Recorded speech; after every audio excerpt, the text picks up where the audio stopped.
Hello everyone, Hitesh here. Today we're gonna talk about the movie Resident Evil Apocalypse. ये कहानी इस series की दूसरी पार्ट है। इसके पहले पार्ट का एक्सप्लेनेशन मैंने ऑलरेडी अपने चैनल पर अपलोड किया हुआ है। अगर आप इस दूसरे पार्ट को ठीक तरीके से समझना चाहते हैं तो मेरी आपसे एक छोटी सी रिक्वेस्ट है कि आप एक बार इस कहानी के पहले पार्ट को जरूर देखें। So without wasting time let's start the movie. कहानी शुरू होती है अमेरिका के रैकून सिटी से। बाकी दिनों की तरह आज भी यहाँ पर एक आम दिन ही होता है। न्यूज रिपोर्टर एक न्यूज में बताते हैं कि हवा काफी साफ है और पूरा माहौल एकदम शांत है।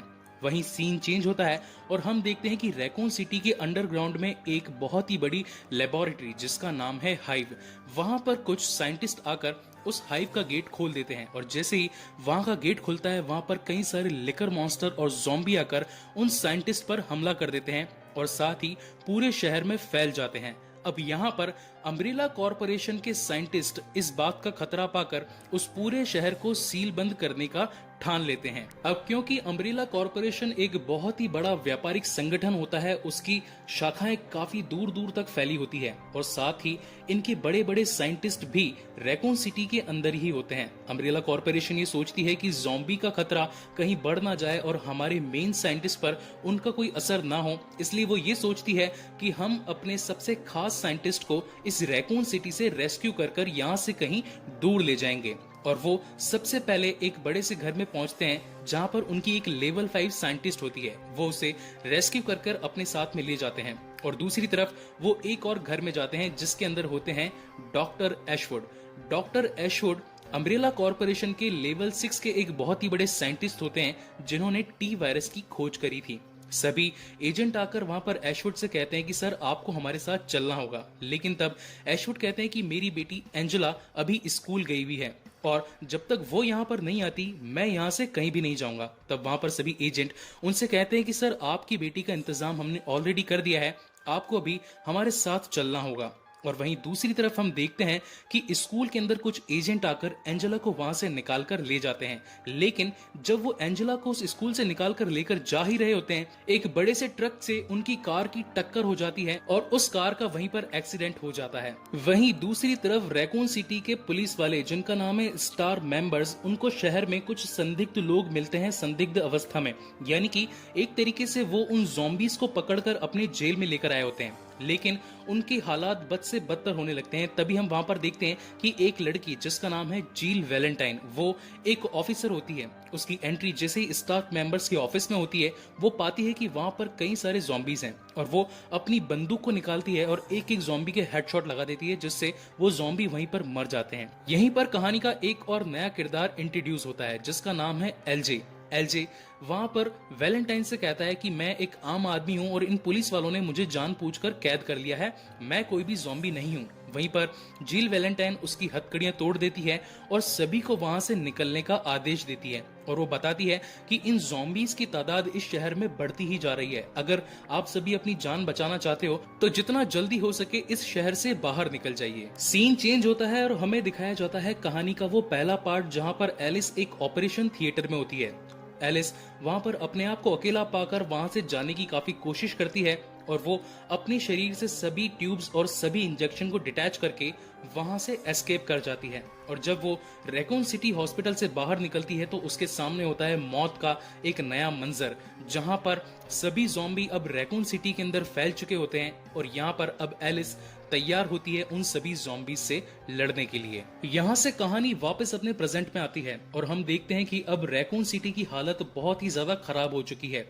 अम्ब्रेला कॉरपोरेशन जो कि एक इलीगल एक्सपेरिमेंट कर रही थी उस लेबोरेटरी के अंदर, उसकी वजह से अब पूरे शहर के अंदर ज़ॉम्बी फैल चुके होते हैं और इस बात का पता पूरी दुनिया को न लगे, इसलिए वो अब ये ठानती है कि यहाँ पर रैकून सिटी में जितने भी बचे हुए लोग हैं उनको वो रेस्क्यू कर बचा लें और जो यहाँ पर ज़ॉम्बी है उन्हें एक बम ब्लास्ट के थ्रू मार दिया जाए ताकि दुनिया को लगे कि ये एक परमाणु हादसा था और अम्ब्रेला कॉरपोरेशन पे कोई भी उंगली ना उठा सके। और इसी के चलते वो रैकून सिटी के सबसे मेन गेट जिसका नाम है रेवेंस ब्रिज गेट, वहां पर नाकाबंदी कर देते हैं ताकि वो रेस्क्यू कर सके उन लोगों को जिन पर अभी तक टी वायरस का कोई भी असर नहीं हुआ है। वहीं पर हमें पता चलता है कि एक पुलिस वाला जिसका नाम है पैटॉन, वो उन सभी नॉर्मल आदमियों को उस रेवंस ब्रिज गेट से निकालने की कोशिश करता है, लेकिन तभी वहां पर एक ज़ॉम्बी एक्टिवेट हो जाता है, यानी कि अब उसके अंदर टी वायरस का असर हमें देखने को मिलता है। और देखते ही देखते वहां के हालात बेकाबू हो जाते हैं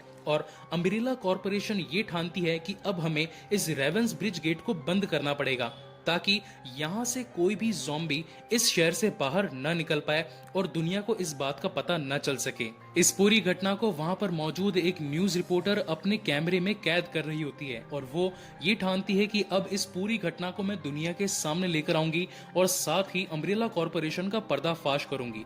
वहीं सीन चेंज होता है और हमें दिखाए जाते हैं अम्ब्रेला कॉरपोरेशन के कुछ बड़े हेड जो कि एशवुड से कह रहे होते हैं कि सर अब हमें यहाँ से निकलना होगा क्योंकि अब यहाँ पर रैकून सिटी के हालात काफी ज्यादा बिगड़ चुके हैं। लेकिन एशवुड ये कहते हैं कि जब तक मेरी बेटी यहाँ पर नहीं आती मैं यहाँ से कहीं पर भी नहीं जाऊंगा। और फिर एशवुड एक सीक्रेट जगह पर जाकर वहां पर एक कंप्यूटर में खुद की लेवल 6 की एंट्री डालते हैं जिससे वो रैकून सिटी के सभी सीसीटीवी कैमरा को एक्सेस कर पाते हैं और वहां पर नजर रखने लगते हैं कि क्या कोई जिंदा है वहां पर जो मेरी बेटी को मुझ तक पहुंचा सके। अब क्योंकि रेवंस ब्रिज गेट पर एक ज़ॉम्बी के पाए जाने से वहां के सभी लोग परेशान हो जाते हैं और वो सभी इधर उधर भागने लगते हैं, खुद को छिपाने लगते हैं ताकि उन पर कोई ज़ॉम्बी अटैक न कर पाए। वहीं पर जील वैलेंटाइन एक पुलिस वाला जिसका फ्रेंड है उसका नाम है पैटॉन, वो दोनों जाकर एक गिरजाघर में छिप जाते हैं। वहीं पर हमें ये पता चलता है कि गिरजाघर का पादरी, उसकी एक बहन भी अब एक ज़ॉम्बी में बदल चुकी है।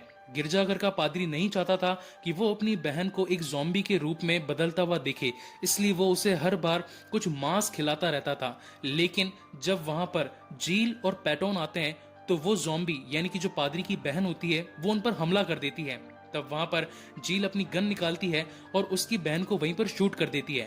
लेकिन देखते ही देखते वहां पर काफी ज्यादा शोर हो जाता है और उस शोर की वजह से वहां पर 3 लिकर मॉन्स्टर आ जाते हैं और वो लिकर मॉन्स्टर आकर उन सभी पर हमला करने लगते हैं, उन्हें खाने की कोशिश करते हैं।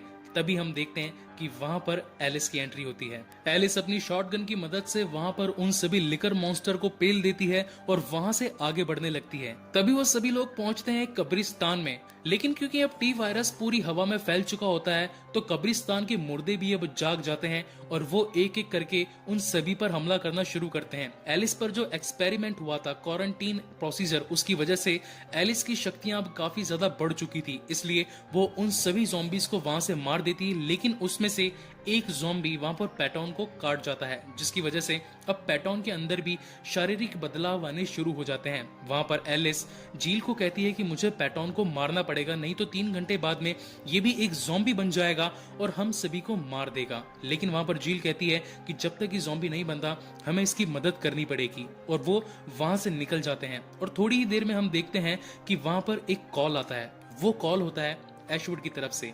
एशवुड उन सभी को कॉल करके ये बताता है कि मेरी बेटी एंजेला एक स्कूल में फंस गई है और मैं चाहता हूँ कि तुम मेरी बेटी को वहां से बचा कर ले आओ। तब वहां पर एलिस एशवुड से कहती है कि इसके बदले में हमें क्या मिलेगा। तब वहां पर एशवुड एलिस को बताता है कि थोड़ी ही देर में सेंट्रल हॉल में एक बहुत ही बड़ा हेलीकॉप्टर आने वाला है जो तुम्हें यहाँ से बचाकर इस पूरे शहर से बाहर ले जा सकता है। अगर तुम मेरी बेटी को वहां से बचा लो तो मैं तुम्हें इस शहर से बाहर निकाल सकता हूँ। अब यहाँ से एलिस, जील, पैटॉन और वो न्यूज रिपोर्टर सभी ये तय करते हैं कि हम सभी उस स्कूल में जाएंगे और एशवुड की बेटी एंजेला को बचाकर टाउन हॉल के उस हेलीकॉप्टर तक पहुंच जाएंगे जो कि हमें बचाकर यहाँ से निकाल सकता है। जैसे ही वो सभी स्कूल की तरफ बढ़ने लगते हैं वहां पर कई सारे ज़ॉम्बी आकर उन पर हमला कर देते हैं। लेकिन हम देखते हैं कि वहां पर कुछ अम्ब्रेला कॉरपोरेशन के सिक्योरिटी गार्ड आकर उन्हें बचाते हैं। उनमें से एक का नाम होता है कार्लोस और कार्लोस को वहां पर एक ज़ॉम्बी काट जाता है। लेकिन तभी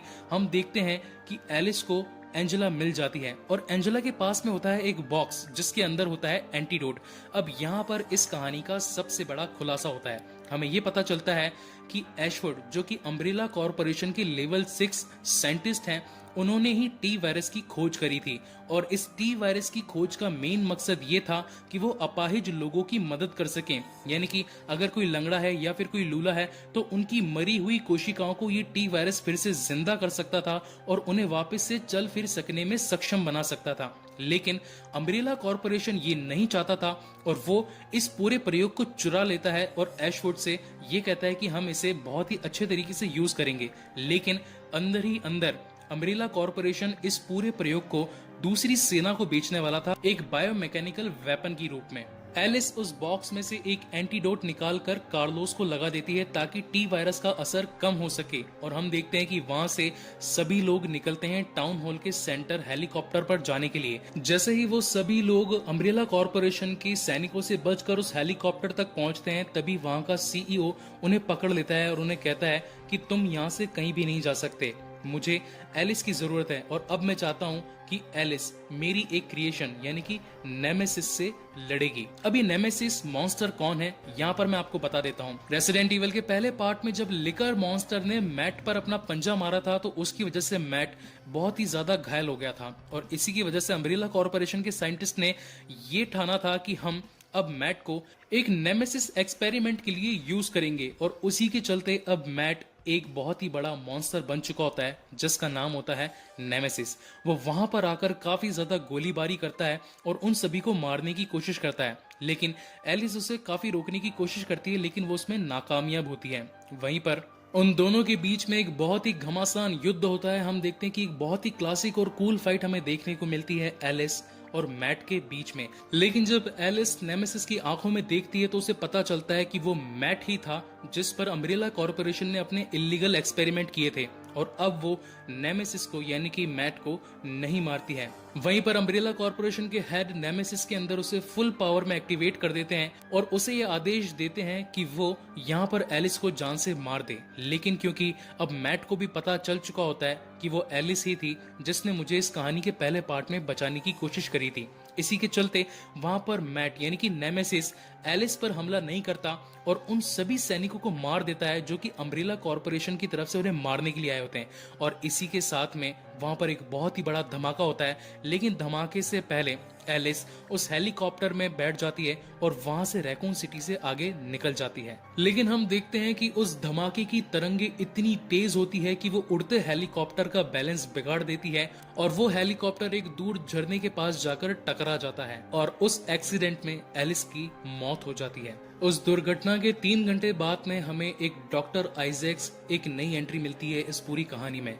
डॉक्टर आइजैक्स अपनी पूरी टीम के साथ में उस हादसे वाली जगह पर पहुंचता है और वहां पर उसे एलिस की लाश मिलती है। वो एलिस को अपनी एक मेडिकल रिसर्च सेंटर में ले जाता है और 3 हफ्ते बाद हम देखते हैं कि एलिस अब एक टेस्ट ट्यूब के अंदर होती है। उस अम्ब्रेला कॉर्पोरेशन के मेडिकल रिसर्च सेंटर में एलिस पर काफी सारे नए नए प्रयोग किए जाते हैं और जब वो सारे प्रयोग कंप्लीट हो जाते हैं तो वहां पर डॉक्टर आइजैक्स आते हैं और वो एलिस को रिलीज करने का आदेश देते हैं। जैसे ही एलिस उस टेस्ट ट्यूब से निकलकर बाहर आती है तो उसे कुछ भी समझ में नहीं आता क्योंकि उसकी याददाश्त अब पूरी तरीके से खो चुकी होती है। लेकिन थोड़ी देर जब उसे कुछ क्वेश्चंस पूछे जाते हैं तो उसकी याददाश्त उससे आने लगती है और उसे पता चलता है कि ये अम्ब्रेला कॉर्पोरेशन ही थी जिसकी वजह से रैकून सिटी के अंदर ज़ॉम्बी और लिकर मॉन्स्टर फैल चुके थे। ये अम्ब्रेला कॉर्पोरेशन ही थी जिसकी वजह से उसका खास दोस्त मैट अब एक नेमेसिस में बदल चुका था। ये अम्ब्रेला कॉर्पोरेशन ही थी जिसने पूरी रैकून सिटी को तबाह कर दिया और इसी के चलते अब एलिस वहां से उन सभी साइंटिस्ट को मारकर भाग जाती है। लेकिन तभी हम देखते हैं कि बाहर निकलने से पहले वहां पर काफी सारे सिक्योरिटी गार्ड्स आ जाते हैं और वो एलिस को गन पॉइंट पर ले लेते हैं। लेकिन तभी हम देखते हैं कि एंट्री होती है कार्लोस, एलजे और जील वैलेंटाइन की। वो वहां पर एक कार्ड दिखाते हैं जो कि ये बताता है कि हम भी अब अम्ब्रेला कॉर्पोरेशन के लेवल 6 सिक्योरिटी गार्ड हैं और हमें यहाँ से एलिस को बचाने का आदेश मिला है। इसी की वजह से एलिस वहां से निकल पाती है। लेकिन निकलते निकलते वहां पर डॉक्टर आइजैक्स सैटेलाइट में एक संदेश देता है कि एक्सपेरिमेंट एलिस को एक्टिवेट कर दो और साथ ही यहीं पर ये मूवी खत्म होती है। गाइज, आपको ये मूवी कैसी लगी प्लीज मुझे लाइक और कमेंट करके जरूर बताएं और अगर आपको मेरे वीडियोस अच्छे लगते हो तो प्लीज मेरे चैनल को सब्सक्राइब जरूर करें। इसका अगला यानी कि तीसरा पार्ट मैं अपने चैनल पर जल्दी ही अपलोड करूंगा। Thank you very much for watching this video.